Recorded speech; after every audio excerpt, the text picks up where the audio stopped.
നിങ്ങളോടുകൂടെ അങ്ങേ ആത്മാവോടും കൂടെ. യോഹന്നാന്റെ വിശുദ്ധ സുവിശേഷത്തിൽ നിന്നുള്ള വായന. കർത്താവേ, അങ്ങേക്ക് മഹത്വം. അക്കാലത്ത് യേശു നിക്കോദേമോസിനോട് അരുളി ചെയ്തു, സ്വർഗത്തിൽ നിന്നിറങ്ങി വന്ന മനുഷ്യപുത്രനല്ലാതെ മറ്റാരും ഇതുവരെ സ്വർഗത്തിൽ കയറിയിട്ടില്ല. മോശമരൂപയിൽ സർപ്പത്തെ ഉയർത്തിയതുപോലെ തന്നിൽ വിശ്വസിക്കുന്നവന് നിത്യജീവൻ ഉണ്ടാകേണ്ടതിന് മനുഷ്യപുത്രനും ഉയർത്തപ്പെടേണ്ടിയിരിക്കുന്നു.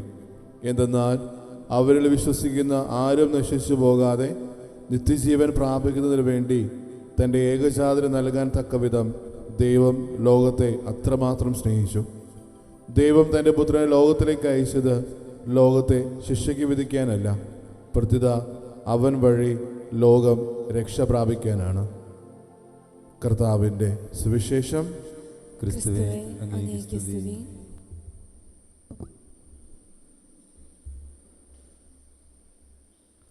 ഈശ്വര ഒത്തിരി സ്നേഹം നിറഞ്ഞ മാതാപിതാക്കളെ, സഹോദരി സഹോദരങ്ങളെ, അതുപോലെ തന്നെ കുരിശിൻ്റെ പുകഴ്ചയുടെ എല്ലാവിധ ആശംസകളും പ്രാർത്ഥനകളും ഒത്തിരി സ്നേഹത്തോടുകൂടി എല്ലാവർക്കും നേരുകയാണ്. നമ്മുടെ ജീവിതത്തിൽ കുരിശ് എന്താണെന്ന് ചോദിച്ചിട്ടുണ്ടെങ്കിൽ നമുക്ക് ഒരു സംശയം കൂടാതെ പറയാവുന്ന ഏറ്റവും വലിയ ഉത്തരം അത് നമ്മുടെ ജീവിതത്തിൻ്റെ പ്രത്യാശയാണെന്നുള്ള കാര്യമാണ്.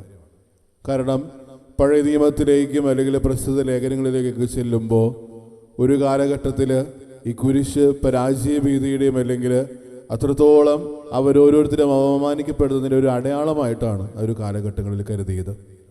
പക്ഷേ ഒരു കുരിശിനെ ഒരു രഹസ്യത്തിൻ്റെ മാത്രമല്ല, അതിനപ്പുറത്തോട്ട് പ്രത്യാശയുടെ അളമാളമായിട്ട് നമുക്ക് ഓരോരുത്തരും മുമ്പിൽ തമ്പുരാൻ ഉയർത്തിയെങ്കിൽ നമ്മൾ ഓരോരുത്തരും നമ്മുടെ ഹൃദയത്തിലേക്ക് ഈ കുരിശിനെ ചേർത്ത് പിടിക്കാൻ നമ്മൾ ഓരോരുത്തരും കടപ്പെട്ടവരാണ്. വളരെ പ്രത്യേകമായിട്ട് തിരുനാൾ നമ്മൾ കൊണ്ടാടുമ്പോൾ അന്ന് ഹെലന രാജ്ഞി ഒരു കുരിശിനെ കണ്ടുപിടിച്ച് അവരോരോരുത്തരുടെയും മുമ്പിലേക്ക് പൊതുവണക്കത്തിനായിട്ട് വിട്ടുകൊടുക്കുമ്പോൾ അവിടെ മഹത്വീകരിക്കപ്പെട്ടത് മാത്രമല്ല, നമ്മുടെ ജീവിതത്തിൽ ഇത് നെഞ്ചോട് ചേർത്ത് ഈ ഒരു കുരിശിനെ നമ്മൾ ഓരോരുത്തരും അടിയുന്നുണ്ടെങ്കിൽ, ഒരു അലങ്കാരം എന്നോണം നമ്മുടെ ജീവിതത്തിലേക്ക് ആ ഒരു കുരിശിനെ നമ്മൾ സ്വീകരിക്കുന്നുണ്ടെങ്കിൽ, ഇന്നും നമ്മുടെ ഓരോ പ്രവൃത്തികളിലും ഈ വിശുദ്ധമായ കുരിശ് പ്രത്യക്ഷീകരിക്കപ്പെടണം അല്ലെങ്കിൽ മഹത്വീകരിക്കപ്പെടണം എന്നുള്ള കാര്യം നമ്മൾ ഓരോരുത്തരും ഓർക്കാം. 1990കളുടെ ആരംഭത്തിൽ ഒരു യുദ്ധകാല സമാനഘട്ടത്തിൽ ഒരു മനുഷ്യൻ വളരെ പ്രത്യേകമായിട്ട് പീഡനങ്ങൾ ഏറ്റുവാങ്ങുകയാണ്. അങ്ങനെ ശത്രുരാജ്യത്തിൻ്റെ ആ ഒരു ഇതിനകത്തേക്ക് ഇരച്ചു കയറുമ്പോഴും ഓരോ പ്രാവശ്യവും വേദനയോടുകൂടി അവരോരോരുത്തരും യുദ്ധത്തിൻ്റെ പ്രതീതിയിൽ മുന്നോട്ട് പോകുമ്പോഴും ഒരു മനുഷ്യനവസാനം വളരെ കാരണബോധനായിട്ട് പിടിക്കപ്പെടുകയാണ്.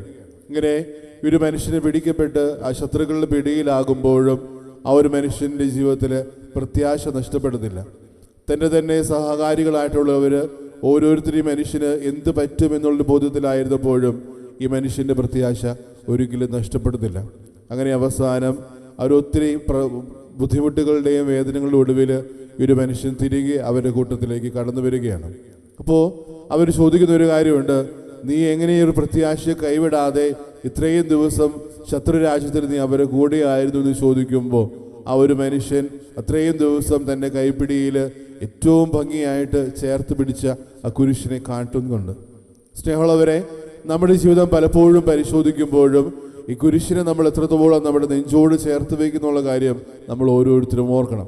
കാരണം ഈ ഒരു സുവിശേഷ ഭാഗത്തിൽ മാത്രമല്ല, ഈ ഒരു തിരുനാളിൻ്റെ കാരണഭൂതമായിട്ടുള്ള സമാനതകളിലേക്ക് നമ്മൾ കടന്നു ചെല്ലുമ്പോൾ ആ ഒരു ചരിത്രത്തിൽ ഈ കണ്ണു ഓടിക്കുമ്പോൾ കുരിശ് അന്നും ഇന്നും നമ്മുടെ ഓരോരുത്തരുടെയും മുമ്പിൽ പ്രത്യാശയുടെ ഒരു അടയാളമായിട്ട് മാറിയിട്ടുണ്ടെങ്കിൽ ചരിത്രകാരന്മാർ ഒരു ദിവസത്തെ വിളിക്കുന്നത് ഉത്ഥാനത്തിൻ്റെ 2ാം ദിവസം എന്നാണ്. കാരണം ഒരു വിശുദ്ധ കുരിശിനെ അന്ന് പൊതുവണക്കത്തിനായിട്ട് തേടി പോകുമ്പോൾ ഹെലന രാജ്ഞി അവസാനം കണ്ടുപിടിക്കുന്നത് 3 കുരിശുകളാണ്. നമുക്കറിയാം 3 കുരിശുകൾ എന്തുകൊണ്ട് എന്നുള്ള കാര്യം.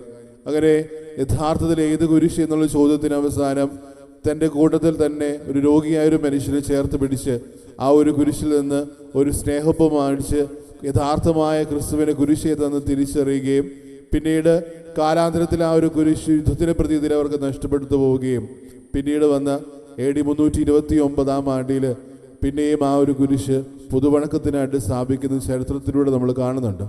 പക്ഷേ അന്നോളം ആ ഒരു കുരിശ് കണ്ടുമുട്ടുന്ന ഓരോ വ്യക്തികൾക്കും അതിലേക്ക് ചേർന്നിരിക്കുന്ന ഓരോ വ്യക്തികളുടെയും ജീവിതത്തിലേക്ക് സ്നേഹത്തിൻ്റെ കയ്യൊപ്പ് മാത്രമാണ് കൊടുത്തിരിക്കുന്നത്. ഒരു കവി തന്റെ ജീവിതത്തിൽ എഴുതി കുറിക്കുന്നില്ലെങ്കിൽ കോറിയിടുന്ന വരികൾ ഇതുപോലെയാണ്: വിശുദ്ധമായ കുരിശിനെ ക്രിസ്തു ആദ്യത്തെ 3 മണിക്കൂർ സ്വന്തം ജീവിതത്തിൽ പേറി. അത് കഴിഞ്ഞ് 3 മണിക്കൂർ ആ ഒരു വിശുദ്ധ കുരിശ് ക്രിസ്തുവിനെ പേറി. സ്നേഹമുള്ളവരെ, നമ്മുടെ ജീവിതത്തിൽ പലപ്പോഴും ഓർക്കേണ്ടത്, പലപ്പോഴും നമ്മുടെ ജീവിതത്തിലെ താഴ്ചകളും പോരായ്മകളും വെല്ലുവിളികളും അല്ലെങ്കിൽ നമ്മുടെ ജീവിതത്തിലെ ഓരോ നിമിഷങ്ങളും പലപ്പോഴും നമുക്ക് ഒരു ഉത്തരമില്ലാതെ കടന്നു പോകുമ്പോൾ നമ്മളത് കുരിശിനെ അല്ലെങ്കിൽ നമ്മുടെ ജീവിതത്തിലെ കുരിശെന്ന് പലപ്പോഴും മറ്റുള്ളവരോട് പറഞ്ഞു വയ്ക്കാറുണ്ട്. അല്ലെങ്കിൽ നമ്മുടെ ജീവിതത്തിലെ ഓരോ വ്യക്തികളെയും അല്ലെങ്കിൽ സ്വഭാവ രീതികളും പലപ്പോഴും നമ്മുടെ കയ്യിൽ നിൽക്കാതെ വരുമ്പോൾ നമ്മളും കുരിശെന്ന് ഓരോ കാര്യങ്ങളും നമ്മൾ പ്രതിനിധാനം ചെയ്യാറുണ്ട്. പക്ഷേ അതിലുപരി കുരിശിനെ നമ്മൾ ഓരോ പ്രാവശ്യവും പരിശോധിക്കുമ്പോൾ എത്രത്തോളം ഭംഗിയോടുകൂടി ഒരു മനുഷ്യനെ സ്നേഹിക്കുന്നതാണ് കുരിശെന്നുള്ള കാര്യം നമ്മൾ ഓരോരുത്തരും ഓർക്കണം. കാരണം ആ ഒരു കാലഘട്ടത്തിൽ ഒരു വിശുദ്ധ കുരിശ് യഹൂദ പാരമ്പര്യം അനുസരിച്ച് മാത്രമല്ല, ചരിത്രകാരന്മാർ പലപ്പോഴും പറയുന്നത് ഓരോ കുരിശിനെയും കാണുമ്പോഴും അത്രത്തോളം അപമാനിതരായിട്ട്, അത്രത്തോളം താഴ്ത്ത കെട്ടിയ ഒരു ജനതയെ ഈ കുരിശിലേക്ക് അവരോരുത്തരും ചേർത്ത് പിടിച്ചിരുന്നു. ആ ഒരു കുരിശിനെയാണ് രക്ഷയുടെ അടയാളമായിട്ട് ക്രിസ്തു നമ്മുടെ ജീവിതത്തിലേക്ക് നമുക്ക് ഓരോരുത്തർക്കുമായിട്ട് ആ പീഡന സഹനങ്ങൾ ഏറ്റുവാങ്ങിക്കൊണ്ട് നമ്മുടെ മുമ്പിലേക്ക് രക്ഷയുടെ അടയാളമായിട്ട് ഉയർത്തുന്നത്. ജീവിതം പലപ്പോഴും പരിശോധിക്കുമ്പോൾ നമ്മുടെ ജീവിതത്തിലും ഈ കുരിശിനെ സ്വീകരിച്ചുകൊണ്ട് ജീവിച്ചു മുന്നേറുന്നവരാണ് ക്രിസ്ത്യാനികളായിട്ടുള്ള നമ്മൾ ഓരോരുത്തരും. പക്ഷേ ഒരു അലങ്കാരത്തിനപ്പുറത്തോട്ട് പലപ്പോഴും നമ്മുടെ ജീവിതത്തിൽ താഴ്ന്നു പോകുമ്പോഴും തളർന്നു പോകുമ്പോഴും തോറ്റു പോകുമ്പോഴും ഈ കുരിശിനെ ചേർത്ത് പിടിച്ചിട്ട് പ്രത്യാശ അനുഭവിക്കുന്നവരാണ് നമ്മൾ ഓരോരുത്തരും.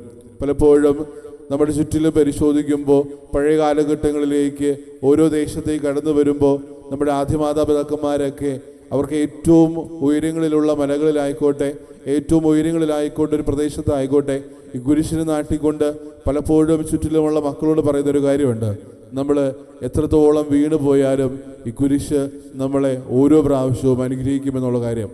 അതിന്നും പലപ്പോഴും ഓരോ ഇടങ്ങളിലും അത്രത്തോളം ആ ഒരു കുരിശിനെ നോക്കിക്കൊണ്ട് പൊതുവണക്കത്തിനായിട്ട് പിതാവും പുത്രനും പരിശുദ്ധാത്മാവും എന്ന് പ്രാർത്ഥന ചൊല്ലിക്കൊണ്ട് ത്രിത്വേക ദൈവത്തിനെ സ്തുതിച്ചുകൊണ്ട് ആ ഒരു കുരിശിലെ രക്ഷയുടെ സുവിശേഷം പലപ്പോഴും ഹൃദയത്തോട് ചേർത്ത് വെക്കുന്നവരാണ് നമ്മൾ ഓരോരുത്തരും.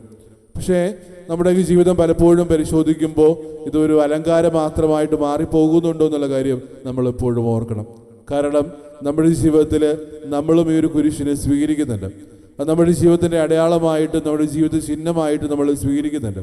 കാരണം നമ്മളും സഹനങ്ങളിൽ കൂടെയും വേദനകളിലൂടെയും കടന്നു പോയാൽ പോലും എൻ്റെ ജീവിതത്തിലും പ്രത്യാശയുടെ അനുഭവം, പ്രത്യാശയുടെ സുവിശേഷം തമ്പുരാൻ എനിക്ക് തരും എന്നുള്ളൊരു ബോധ്യം നമുക്ക് ഓരോരുത്തർക്കും ഉണ്ട്. അതുകൊണ്ട് തന്നെ ഈ ഒരു കുരിശിനെ നമ്മൾ ഓരോരുത്തരും സ്വീകരിക്കുമ്പോഴും, നമ്മുടെ ഹൃദയത്തിലേക്ക് സ്വീകരിക്കുമ്പോഴും നമ്മളും ഓർക്കേണ്ട ഒരു കാര്യം, എൻ്റെ ജീവിതത്തിലും ഈ കുരിശിനെ മഹത്വപ്പെടുത്തേണ്ടത് എൻ്റെ കടമയാണ്. എൻ്റെ ആത്മജീവിതത്തിൽ ഒരു കുരിശിനെ ഞാൻ ഹൃദയത്തിൽ ചേർത്ത് വെക്കുന്നുണ്ടെങ്കിൽ എൻ്റെ ജീവിതത്തിൽ താഴ്ചകളിലും ഉയർച്ചകളിലും പോരായ്മകളിലും അല്ലെങ്കിൽ മറ്റുള്ളവർ താഴ്ന്നു പോകുമ്പോഴും ഈ കുരിശിൻ്റെ സുവിശേഷം അല്ലെങ്കിൽ കുരിശിൻ്റെ ഒരു അനുഭവം എൻ്റെ ജീവിതത്തിലൂടെ അവർക്ക് ഓരോരുത്തർക്കും പറഞ്ഞു കൊടുക്കാൻ നമ്മൾ ഓരോരുത്തരും കടപ്പെട്ടവരാണ്. തമ്പുരാൻ നമ്മൾ ഓരോരുത്തരെയും സമൃദ്ധമായിട്ട് അനുഗ്രഹിക്കട്ടെ. പിതാവിൻ്റെയും പുത്രൻ്റെയും പരിശുദ്ധാത്മാവിൻ്റെയും നാമത്തിൽ ആമേൻ.